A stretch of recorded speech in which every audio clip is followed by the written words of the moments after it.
Hello. And welcome to. Oh God, that was disgusting. Ew, no one can see if they're not watching the YouTube video. But the moment you cough, a chunk of my hair fell out of my ponytail. Oh, that's how disgusting I am. That even your ponytail was like, "Let's get away from her." Yeah. Oh dear God. Oh God, that was so phlegmy. After all that ranting about coronavirus, and now you're I'm barking so your sorry. lungs at our listeners. So sorry. Hold on, let me wet my whistle. One second, you guys. We're gonna do a do-over. Ready? All right, hit it, girl. Hello. And welcome to Filthy Nerds. 'Cause there's two of us, and we're filthy, and we're kind of nerdy. and we're here. Yep, here, present. Not present enough. Who's been meditating? Not me, Not dear me. God. What is meditating? By the way, why is meditating the hardest thing in the world for us? Because you need it. You did the 10-day retreat. I did. For those of you who don't know this about Jessica Michelle, she did a Vipassana. I did a 10-day silent meditation retreat. Where she was quiet for literally 10 days. 10 days. Did you hum to yourself? Did you sing? Not once. No, really? I was quiet. I for did 10 it. days. Yeah. I can't. Here's the thing is no one can believe that I can be quiet. But my need to talk is based on, and I don't think this is unique to me, I don't think humans would feel like they needed to connect to other people if other people weren't around. Like, I don't think we value alone time enough, a lot of us. Like, I don't sit in my room alone and go, I need someone to talk to. But when someone's there and you realize they're there, there's an instinct to go, hey. It motivates you. Yeah, you're like, got it. Oh, a thing to connect to. It's just a natural instinct for you. Yeah, but if it's like we're all here, we're not, I don't know. It's but not. What's crazy about the Vipassana is there was other people there. Absolutely, but I think that since everyone else had the intention of being quiet. Yeah, and knowing that it's like if I try to connect to someone, then I'm being an asshole to them. That's also why they say you shouldn't go with a friend. Oh, you and I would have. I mean, you and I can't even get through a writing class without. No, we have to separate ourselves, which I get, and even separating ourselves, we still can't get through it. Yeah, no, I actually, if I'm being completely honest, every time I log into that class, I'm like, I cannot fucking believe I let anyone talk me into taking this class. I knew I wouldn't be able to do this class, and I paid for it, and I'm pissed. But hopefully luckily it wasn't a fortune, and we got great notes out of it. Thank God. Yeah, no, it's needed, but Anywho, that's not what this is about. This is not what this is about. We're running our filthy mouths. Basically, top of the episode. This is our time to give the people what they want, which is a piece of our minds. Just us bitching about something. But today we're not going to bitch, actually. Well, we might bitch a little bit, but we want to emphasize the importance of Black Lives Matter. And we want to take a moment to kind of explain what that is, because we feel that perhaps we may have some listeners or viewers, if you're viewing this, who don't fully understand what the movement's about. Have the grasp of it. And obviously, I think it goes without saying, we're not the voice of this movement. No question about that. We are merely allies and trying to, share what we've learned that, maybe some people haven't learned. Yeah. Because our Black brothers and sisters are in danger in American society. That's an ongoing thing. It's been a problem for eternity, as far as America's concerned. Eternity is a dumb word, but since the beginning of this country. Yeah, for over 400 years. And right now, I think a lot of us are aware it's coming to a head in the news. There's a lot of protests and marches, riots even. Right. And we spoke about the protests a little in the last episode in regards to coronavirus, and we were like, these are important, and we didn't focus in enough about why they're important. I think maybe the best thing that we could do is dissect the phrase, the Black Lives Matter. Because I think a lot of people are still misinterpreting it and on the side of all lives matter. A lot of people see the term Black Lives Matter immediately, what about our lives? Yeah. What about other lives? Exactly. And if you're not familiar with the movement and all you know is, to take this literally, or God help whatever you're the lens you're getting from the internet, because the internet is a goddamn nightmare. Or the lens you're getting from, even worse, the news on the TV. Yeah. it's hard. And, you know, if you're taking this at face value, the term Black Lives Matter, it's easy to instinctually, if you're not aware of Black history, of what's going on and what is behind the movement and what it stands for, it's easy to have the reaction that like, well, what about the rest of us? Yeah. Some people explain it. A good way to explain it is if you add the word to, T-O-O. Black Lives Matter too. Yeah. Black Lives Matter is more like, brand seems like a gross word to add to it, but it's sort of the catchphrase of the movement, not all encompassing term of what everything means. Yeah. So that's a great way to put it. So when people say Black Lives Matter, when people talk about Black Lives Matter, it is not meant to say no one else's lives matter. Yeah, it's not only Black Lives Matter. Yeah, it's not Black Lives Matter more. It's like you said, Black Lives Matter also. Yeah. And it's not taking away, it's not it's not saying nobody else's life matters.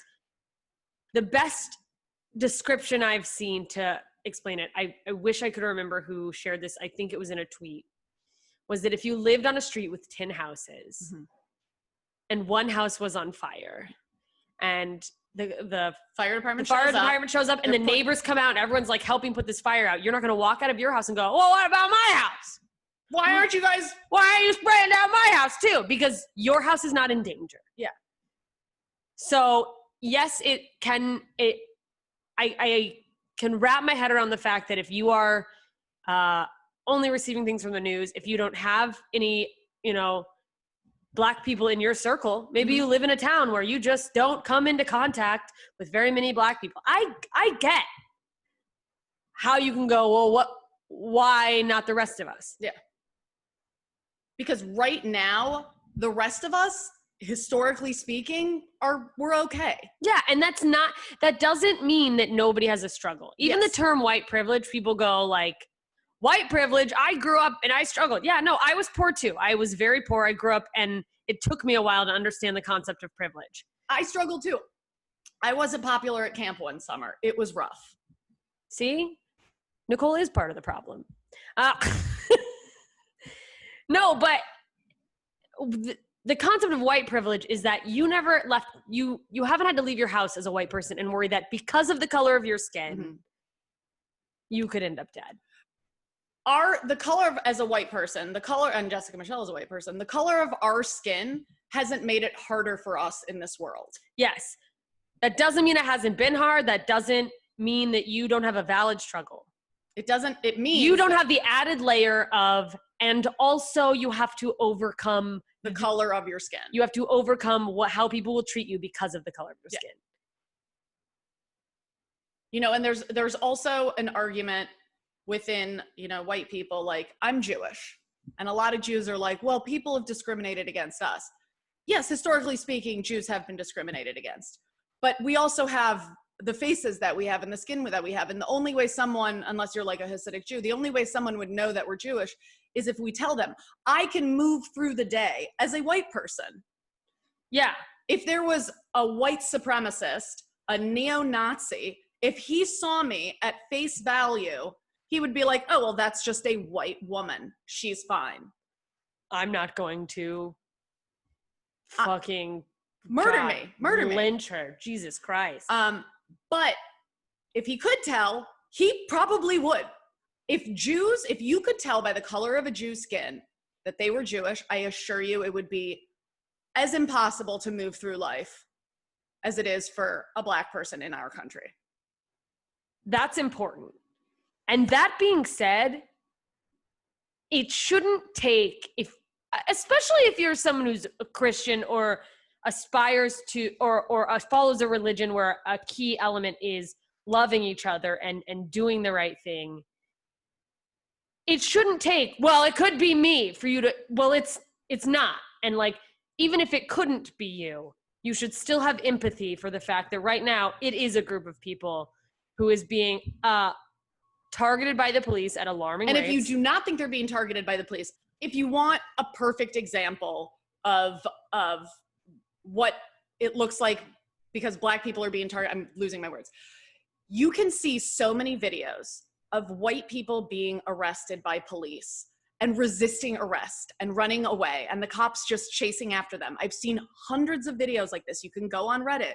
You can just search the term white people running from police. Yeah. They're not getting shot. And then you can see all of the videos. And if you have not seen all of the videos, they're all over Instagram. They're all over the internet. They're all over Reddit of cops murdering black people. Murdering black people. For the exact same thing a white man did in a previous video. Or less. Or less. Than they have, like Dylan Roof, who shot a church full of people, was peacefully arrested. Yeah. There's absolutely. And George Floyd was murdered for a bad check? A fake $20 bill? A fake $20 bill?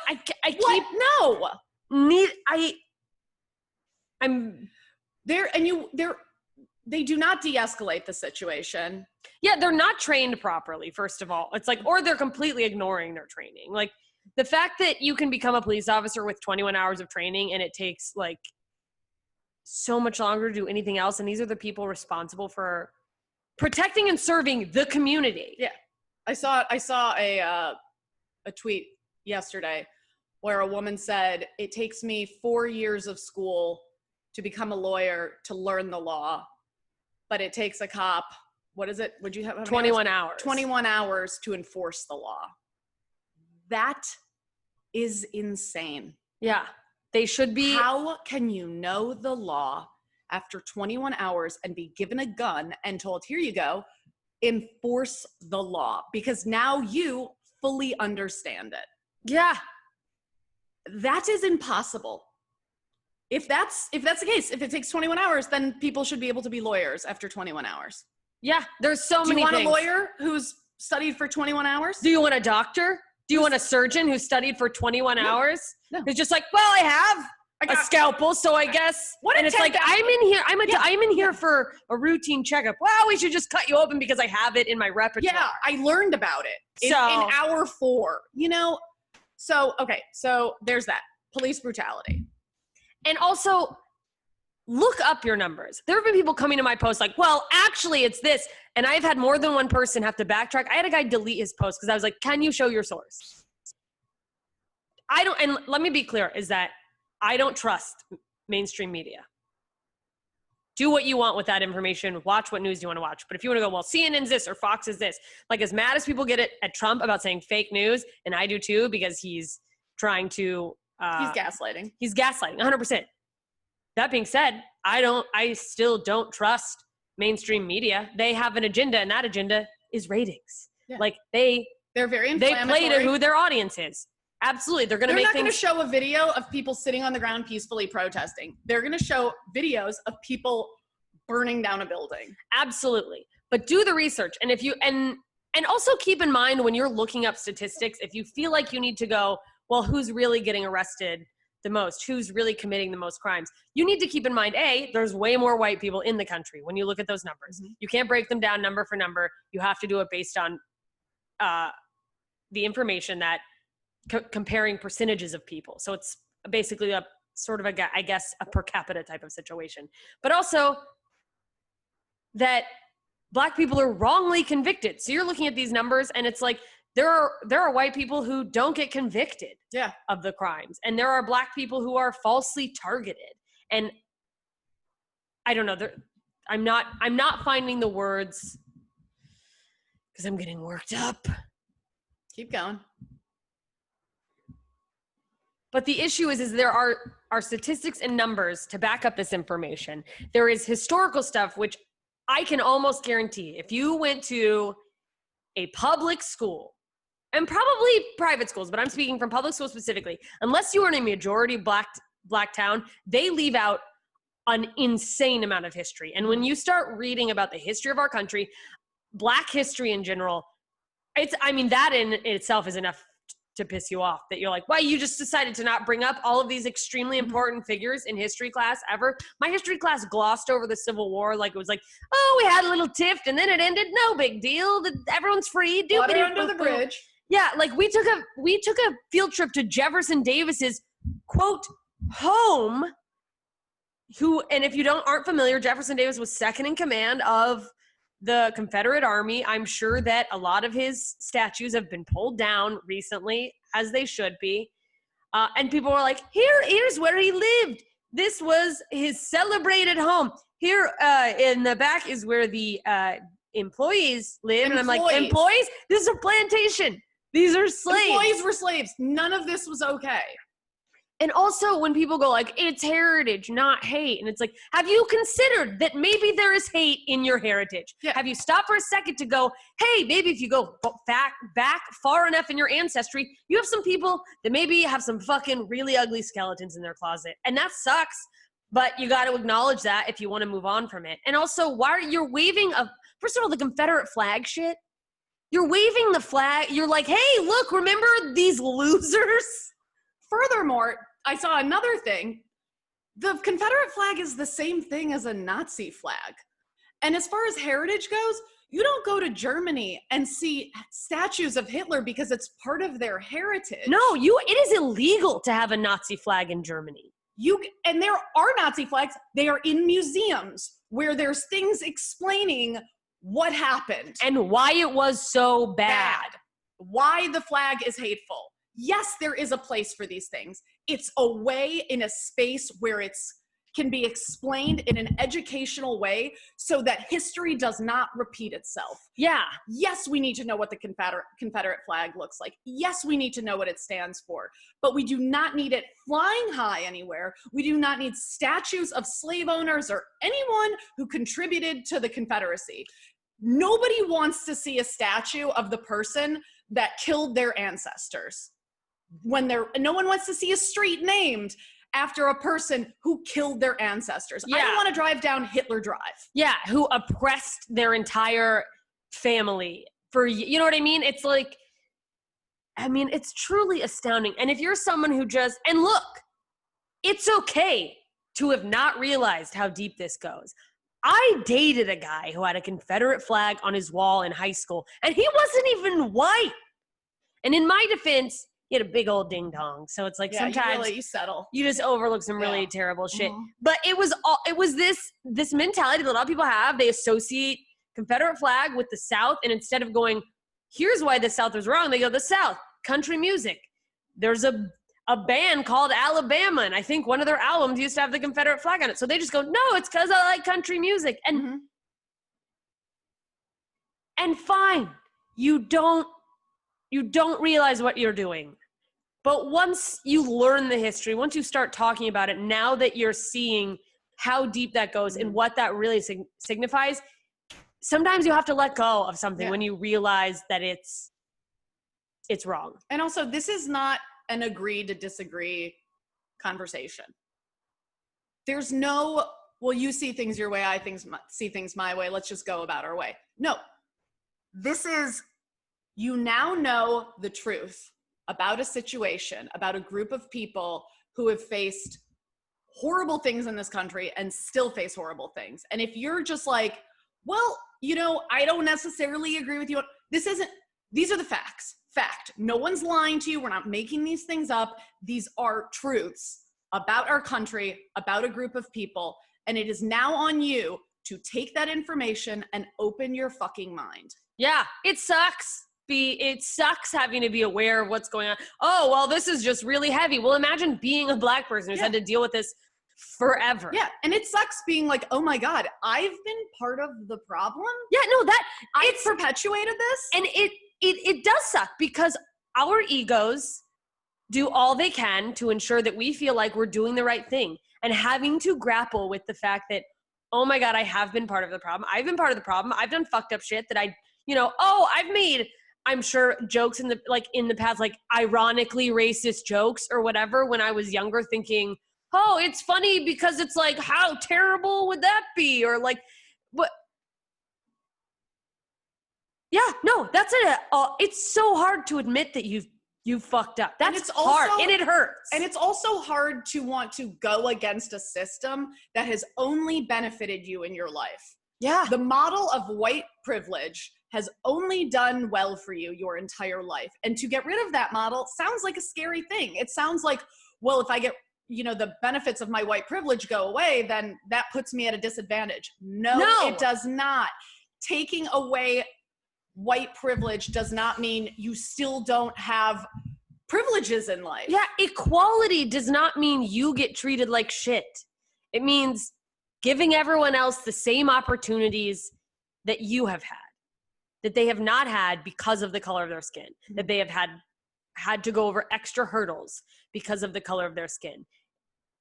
An equal opportunity does not mean someone's going to choose, well, they're going to pick a black person instead of me. It's like, I mean, well, yeah, if the black person's better at doing their job, they fucking should. It does mean that now you don't have the advantage of showing up mediocre and still getting hired because your buddy is, you know, an executive. And also I want to go, I would like to say that I think multiple times both of us have gone, I'm not getting my wording right. I think it's important to also remember that it's okay to stumble on your way to trying to do the right thing. Just try. This is an uphill battle for a lot of people. This is going to take a lot of rewiring. It's going to take a lot of learning. It's going to take a lot of looking dumb or maybe not knowing exactly what to say. This is going to be a process for all of us, and it's not going to happen overnight. And it's uncomfortable, and you have to sit with that discomfort, which no one wants to do. Yeah. Imagine everyone hates sit with discomfort every day of your life. Yeah. Because that's what it is to be Black in America. There was a video I saw of this a security camera of a house captured a little boy playing basketball. It was in the suburbs, Black. And a police car drove by and he hid behind one of the cars in his driveway till the cop car went by and then started playing basketball again. In his own driveway? In his own driveway. A young boy. Imagine spending your childhood worried about that. That you're like, oh my God, a police officer, what if he kills me? Yeah. Let me hide in my own driveway. From the people who we pay to protect us. Imagine, if you're a parent, imagine your child having that fear every day. If you're just a person who doesn't have kids, imagine as a child that you had a fear. A white person. That you had that fear as a child. Imagine how much anxiety that would cause you. And what that does to you over time. Like when I was in school as a child, my biggest fear was that I wasn't that cool in school. If I had to deal with that fear within school and then go home with the fear of like, oh God, I'm not safe in my own neighborhood. In my own home. In my own driveway. In my own home. Imagine that. And how that fucks with you. And we don't have the mental health care available to withstand the amount of stress that puts on everyone. That's why our mental health care is such a failure. And also, like, if you're going, this is all fucked up, I can't believe the thing about having white privilege and realizing all of this is going on is that you should also be mad that this system that you've paid into for education, for protection, has worked to make you feel like there's not a problem. They have duped you so that you don't have to worry about, oh, everything's okay. Don't, like a fucking villain. No, we're not doing anything bad. We're treating everyone the same. We're not shooting Black people. And you've gone, oh, of course, why would they? Of course they wouldn't. They're here to protect us. No, that you've been getting fucked. And you've been getting fucked out of your history lessons. You've been getting fucked out of just knowing what's going on in society. You should be just as mad. And also, you're probably not as great as you think. If you're white in America, you started on third base. You started on third base in the race to be successful in the world. So every white person who's super successful in the world had to work not even close to as hard as someone who's Black and successful in America. Yeah, congratulations. You had a huge head start. You're there. Yeah. Factor in the 1%. You weren't just born on third base. You own all the bases. Well, yeah, especially if you come from a wealthy family, because wealth is generational. And I mean, truly the economical gap, it's a whole different conversation about how that's the real, if you're going to do an us versus them, it should be like that small group of people who are keeping all the money to themselves and then making everyone else feel like they have to be against each other. So we don't realize, oh, wait, we're all getting fucked by the same people. But now that's just a whole I don't want that to take away from what we're saying. You guys, it's frustrating and it's hard and it's uncomfortable. And conversations like this have been going on for a long time.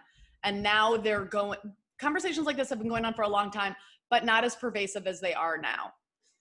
And there's so much access to information. I mean, do yourself a favor. Start with some audiobooks. Just start doing a little research. Also, if you have any questions, if you're like, who should I follow on Instagram? What books should I read? Where can I get more information? What websites are good? Just reach out to us. I mean, we aren't the absolute all-knowing people. But like, if we happen to know, have seen a little bit more than you've seen, I'm happy to share what I know, what's helped me learn where I was fucked up. We're not going to get mad at you for not knowing. We're not going to hate you for not knowing. We're going to hate you for sitting at home and doing nothing and living in your ignorance. Just come to us. Like, if you don't know anyone who's Black, if you happen to live in a part of the world where you don't have access to anyone who's struggling, if it's just a whole village of white people succeeding, it's not your fault that you grew up in that world, but it is your fault to continue to live in a world of isolation where you don't acknowledge what's going on. Where you don't acknowledge what's going on. Just reach out to someone outside of your bubble. It's also, and by the way, this isn't a political agenda. This isn't a political issue. I had someone say to me the other day, finally, we agree on one political issue. This is not a political issue. This is a moral human issue. This is human rights. This is humanity. This has nothing to do with left or right or whatever the fuck. This is about caring about others. Yeah. And the responsibility we have to each other. And also, if you're listening to this podcast on any platform, you're listening to a fucking podcast. So you don't have the excuse of like, I just don't know how to get information. You know how to get information. You know how to get information. You know how to get information. You have a fucking computer or a phone in your hand, and that is information superhighway. Yeah. All right. This was a little heavy. It's fine. We're going to take a little water break, and then we will transition into full Harry Potter. Potter time. We love you guys.